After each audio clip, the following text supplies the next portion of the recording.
আসসালামু আলাইকুম এভরিওয়ান। তো কেমন আছো তোমরা? আশা করি অনেক ভালো আছো। তোমাদের দোয়া এবং ভালোবাসায় আমি অনেক ভালো আছি। তো আজকে তোমার প্রতি অনুভূতি গল্পের 3টা পার্ট নিয়ে চলে এসেছি, 20, 21 এবং 22। তো আজকের এই 3টা পার্ট অনেক বেশি ইন্টারেস্টিং হতে চলেছে। তো আজকের এই পার্টগুলো কেউ মিস করো না। তো চলো বেশি কথা না কইয়া গল্প শুরু করা যাক। বাসা আসা মাত্রই আন্টি আঙ্কেল নাস্তার টেবিলে, রিমির টেবিল ছেড়ে দৌড়ে এসে আমাকে জড়িয়ে ধরে কান্না করতে লাগলো। আঙ্কেল আন্টি সবকিছুই দেখছে। রিমি কান্না সুরে বলল, কি হয়েছে অনেক তোমার? এরকম দেখাচ্ছে কেন? তুমি তো রাহুলের বাসায় ছিলে, তাহলে তোমার চোখের নিচে কালো দাগ কেন? আর তোমার শরীর থেকে এইসব কিসের গন্ধ? আমি বললাম, কিছু হয়নি, প্লিজ আমাকে ছাড়ো। তুমি কি পাগল নাকি? এখানে জড়িয়ে ধরছো কেন? রিমিকে ছাড়িয়ে রুমে চলে গেলাম। আঙ্কেল আন্টি সবকিছুই দেখছে, আর আমি কাল রাতে কি করতে পারি হয়তো সেটাও বুঝে গেছে। রুমে আসার কয়েক মিনিট পর রিমিও আসলো। আমি বিছানায় শুয়ে চোখ বন্ধ রেখে রিমির কষ্ট দিয়ে নিজেও কষ্ট পাচ্ছি। সেই কষ্টের পরিমাণটা বুঝবার চেষ্টা করছি। রিমির উপস্থিতি বুঝে ওঠার আগেই রিমি বলল, অনিক। রিমির চোখ মুখ লাল হয়ে আছে। আমি বললাম, কিছু বলবা? রিমি বলল, অনিক তোমার কি হয়েছে প্লিজ বলো আমাকে।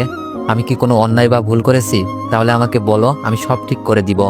আমি বললাম, তোমার কেন মনে হলো তুমি কোনো ভুল বা অপরাধ করেছো? রিমি বলল, কারণ তুমি আমাকে অবহেলা করছো। আমার মনে হচ্ছে আমাকে কষ্ট দিয়ে তুমিও কষ্ট পাচ্ছ। কারণটা কি অনিক? আমি বললাম, রিমি আমি স্বাভাবিক আছি। আর মানুষ যে সবসময় সবকিছুতেই আগ্রহ দেখাবে ব্যাপারটা কিন্তু এমন না। কিছু সময় পরিস্থিতির কারণে মানুষ অনেক বদলে যায়। হয়তো আমার পরিবর্তন হয়েছে, কিন্তু আমি ইচ্ছা করে কোনো কিছুই করছি না। রিমি বলল, অনিক আমি জানি তুমি মিথ্যা বলছো, কারণ তোমার এই অবহেলার পেছনে কোনো না কোনো কারণ আছে। তবে অনিক, আমি একটা কথা বলে রাখি, তুমি এভাবে অবহেলা করতে থাকলে আমি কিন্তু কিছু একটা করে ফেলবো।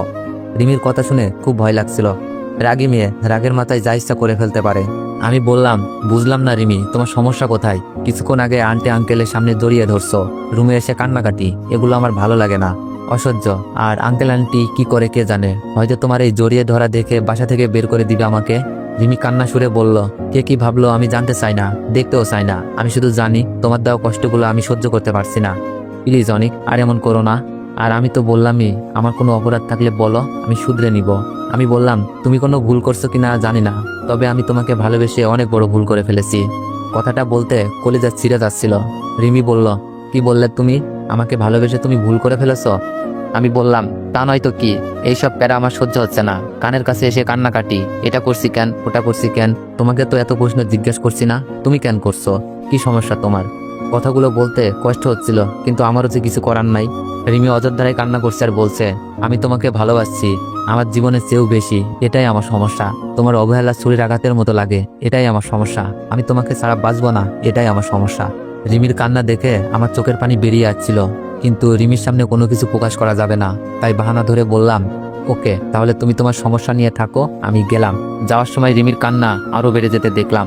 রুম থেকে বেরিয়ে এসে আঙ্কেল আন্টিকে কথা বলতে দেখলাম। আমি বললাম, আঙ্কেল একটা কথা ছিল। আঙ্কেল বলল, বলো।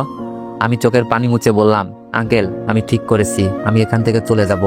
আর থাকার জন্য ম্যাচ পেয়ে গেছি, আজই চলে যাব।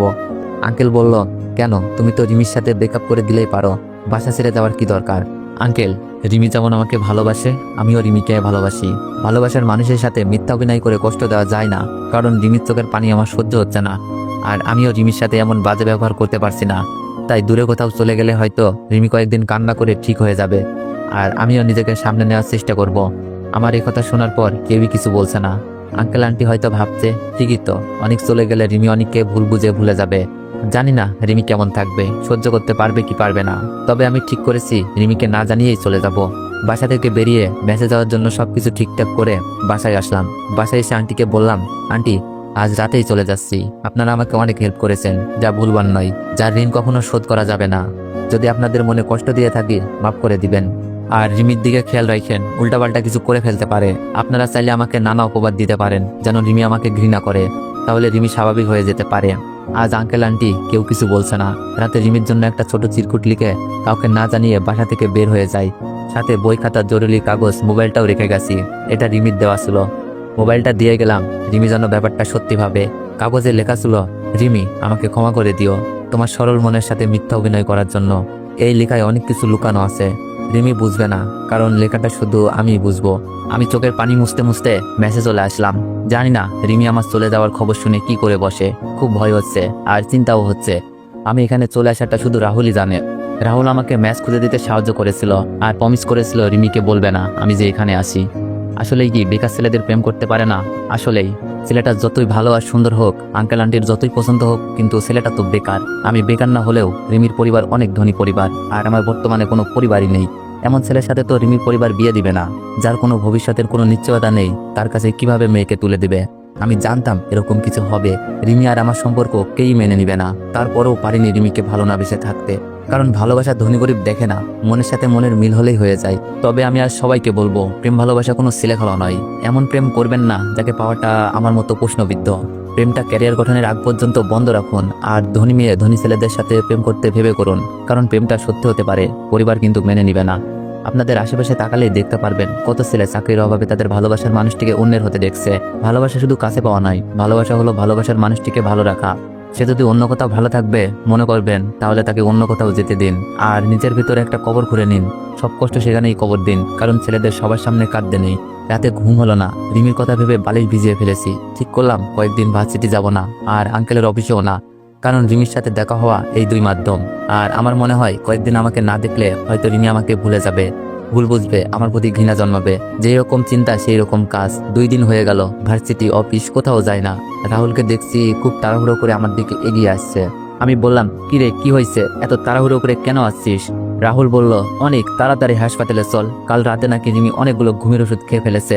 রাহুলের কথা শুনে বুক কাঁপতে লাগলো। আমি বললাম, কি বলিস এই সব? কোন হাসপাতালে? চল প্লিজ, আমার মাথা ঘুরছিল, রিমি যদি কিছু হয়ে যায়। রাহুল আমাকে হাসপাতালে নিয়ে গেল। আঙ্কেল আন্টির কেবিনে বাইরে বসা। আমি গিয়ে জিজ্ঞেস করলাম, কি হয়েছে আন্টি? রিমি নাকি ঘুমের ওষুধ খেয়ে ফেলেছে। আন্টি বলল, হ্যাঁ অনেক, তুমি চলে যাওয়ার পর 2 দিন খাওয়া দাওয়া করে নাই। আমরা অনেক বুঝাই, কিন্তু রিমি কিছুতেই বুঝতে চায়নি। রিমি বলছিল তোমাকে না পেলে রিমি আর বাঁচবে না, তাই তোমার আঙ্কেল রিমিকে চর বসিয়ে দেয়। পরের দিন সকালে উঠে দেখি রিমি ঘুম থেকে উঠছে না। রুমে গিয়ে দেখি অনেকগুলো ঘুমের ওষুধ খেয়ে নিছে। আমি বললাম, ডাক্তার কি বলছে? আন্টি বলল, রিমিকে ওয়াশ করা হয়েছে, এখনো জ্ঞান ফিরে নাই।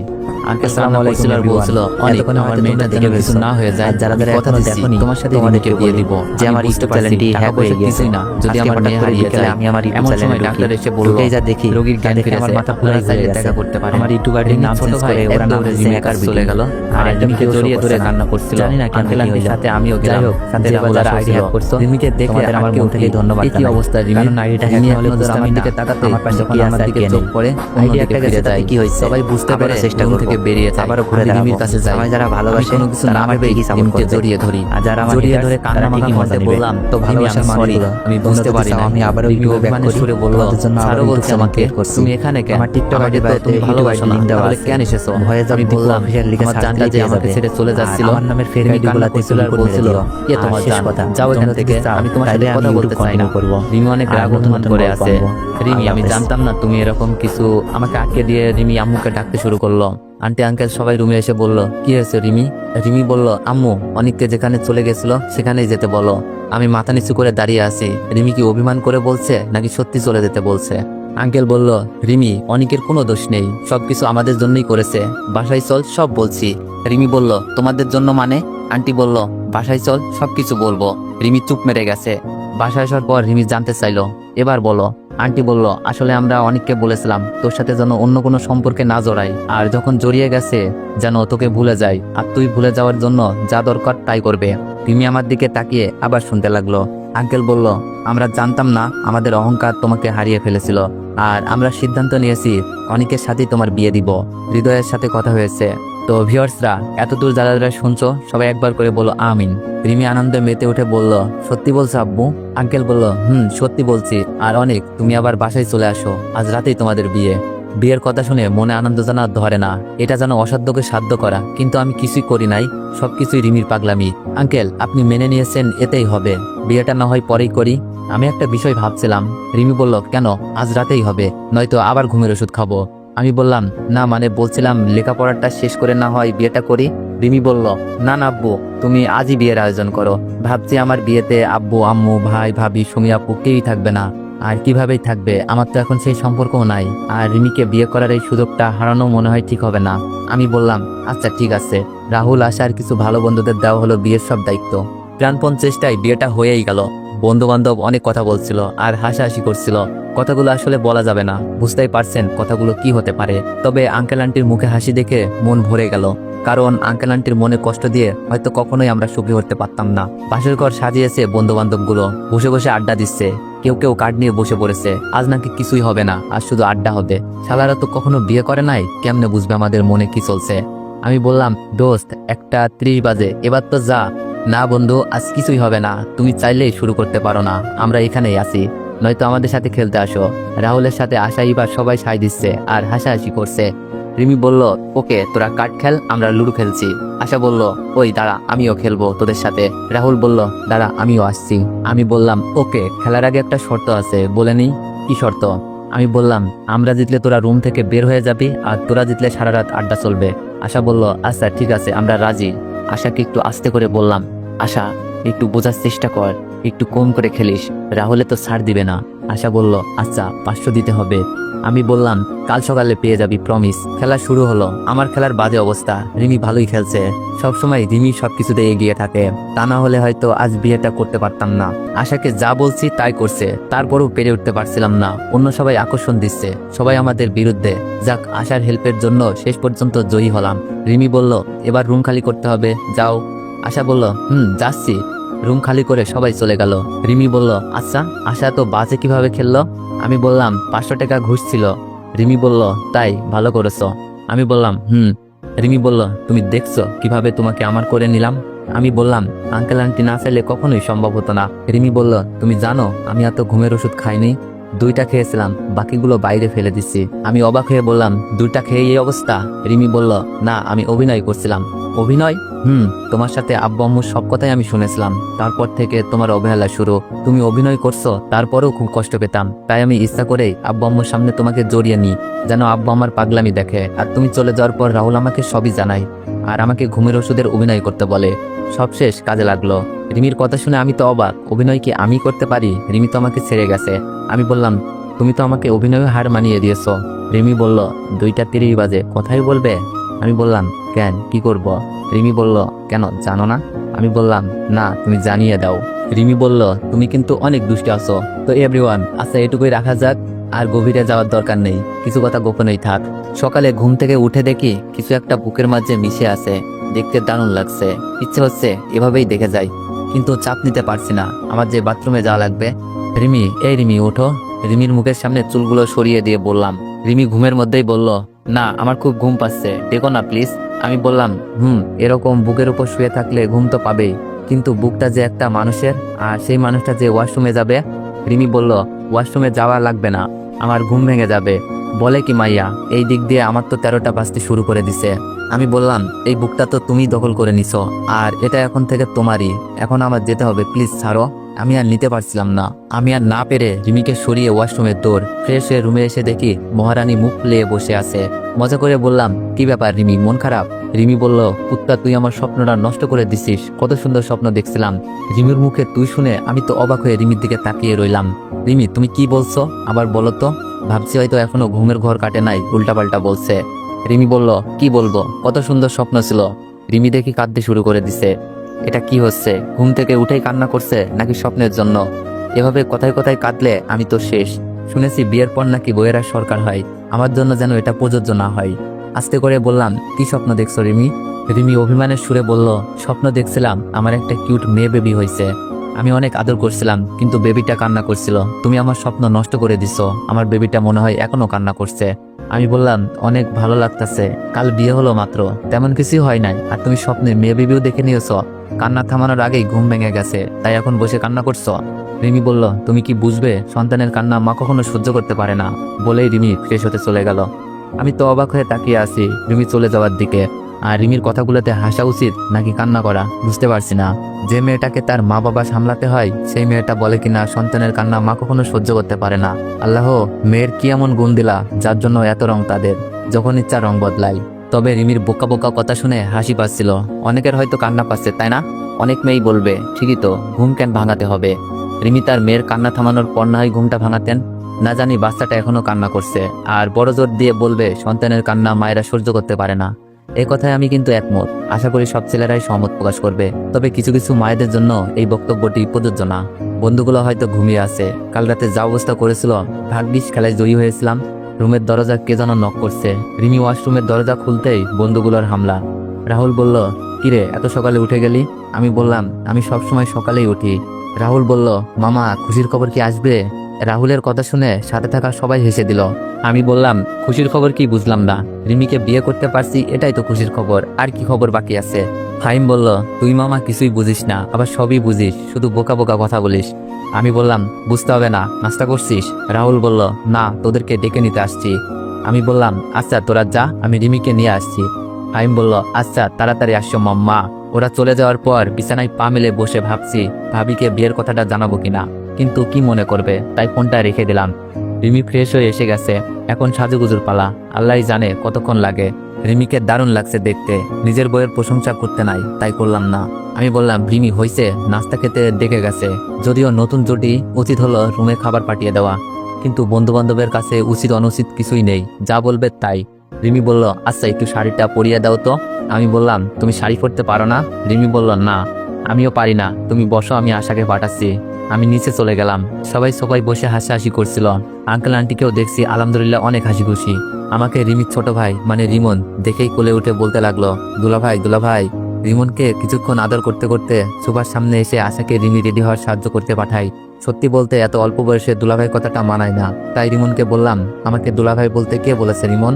রিমন বলল, রাহুল ভাইয়া। আমি বললাম, না তুমি অনেক ভাইয়া বলে ডাকবা ওকে। রিমন বলল, আচ্ছা। সবার সাথে বসে গল্প করছিলাম, রিমি রেডি হয়ে আসছে। রিমিকে দেখে মনে হয় প্রথম ক্রাশ নামক জিনিসটা খেলাম। এতদিন ক্রাশ কি খুঁজেই পাচ্ছিলাম না। রিমি লাজুক চাহনিতে আমার দিকে তাকালো, রুমে তুই তুকারি করে এখন সবার সামনে লজ্জার ভাব নিচ্ছে। বললাম না ওদের রঙের শেষ নাই। খাবার দাবার শেষ করে বন্ধুগুলা বিদায় নিয়ে চলে গেল।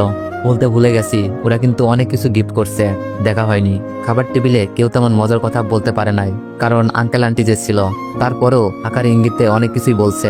সবাই বিদায় নিয়ে চলে গেছে, আশাকে যেতে দেওয়া হয়নি। আমাদের বেস্ট ফ্রেন্ড আশা এত অল্পতে তো চলে যেতে পারে না, তাহলে বিয়েটার মজাটাই থাকলো কই। তবে আন্টি আমার হাত ধরে অশ্রুসিক্ত নয়নে বলল, কষ্ট দিও না কখনো আমার পাগলি মেয়েটাকে। আমিও সায় দিলাম। রুমে এসে আমি রিমি আশা কে কি গিফট করছে দেখবো ঠিক করলাম। প্রথমে আশার গিফটটা খুলে দেখলাম, একটা টেডি বিয়ার, যা আমাদের জন্য না, আমাদের বেবির জন্য। আর সে কবে আসবে তার কোনো নিশ্চয়তা নেই। তারপর রিভারটা খুললাম, একই অবস্থা, সেম আশার মতোই, শুধু কালার ভিন্ন। আমি বললাম, কিরে আশা, ভবিষ্যতের জন্য এত কিছু, আমাদের জন্য কিছুই নাই? আর তোরা কি এক জায়গা থেকে কিনছিলি নাকি একই রকম? আশা হাস্যোজ্জ্বল মুখ নিয়ে বলল, আর বলিস না, বিয়ের কেনাকাটা আর ঝামেলা, তাই যা সামনে পাইছি তাই নিছি। তখন ভেবেছিলাম রাতে ঘুমানোর সময় না হয় জড়িয়ে ঘুমাতে পারবি, কিন্তু এখন মনে পড়লো এখন তো আর টেডির দরকার নাই। রিমি বলল, ওকে এবার রাহুল আর ফাহিমেরটা খোল। রাহুলেরটা খোলার পর হা করে তাকিয়ে আসি, কি দিয়েছে বলতে পারবো না, সরি। তবে জেনে রাখেন আপনার বন্ধুরাও হয়তো এরকম কিছু দিবে। আমরা একে অপরের দিকে তাকাচ্ছি। আশা ফাহিমের গিফটটা খুলতেই যাবে, আমি হেসে হেসে বললাম, আশা আর খোলার দরকার নাই, হারামিগুলা পুরাই হারামি, বোম প্যাক করে দিতে পারে। আশা বলল, না দেখি সমস্যা কি। আশা ফাহিমের গিফট খোলার পর আমি আর সেখানে নাই, এক দৌড়ে রুম থেকে বেরিয়ে গেলাম। আগেই বলেছি গিফটে কি ছিল দয়া করে জানতে চাইবেন না, বুঝে নিবেন। সত্যি আমার লজ্জা লাগছিল, আশা না থাকলে হয়তো এমন লজ্জা লাগতো না। আমিও ঠিক করলাম তাদের বিয়েতে আমিও বোম প্যাক করে দিব। কিছুক্ষণ পর রুমে গেলাম, আমাকে দেখে রিমি আর আশা হাসতে লাগলো। আমি বললাম, হাসিয়া লাভ নাই, এগুলো তোমার জন্য আসতেছে, আগে হৃদয় ভাইয়া দেশে আসুক তারপর। আমি কি বলবো খুঁজে না পেয়ে এটাই বললাম। আশা বলল, ইস মেরে ফেলবো এইসব দিলে। রিমি বলল, আচ্ছা বাদ দে, মাইশা ভাবিকে তো জানানো হয়নি, জানলে অনেক রাগ করবে দেখিস। আমি বললাম, আরে না, বুঝিয়ে বললে রাগ করবে না, অনেক খুশি হবে দেখিস। মাইশা আপু এমন মাইন্ডের না, খুবই ফ্রি। আর বিয়েটা কিভাবে হলো সবাই তো দেখলেনি। আপু রাগ করলে না হয় একটু বোঝানোর কাজে সাহায্য করবেন। তো এভরিওয়ান, নেক্সট পার্টের জন্য অপেক্ষা করুন, খুব তাড়াতাড়ি নেক্সট পার্ট আসবে।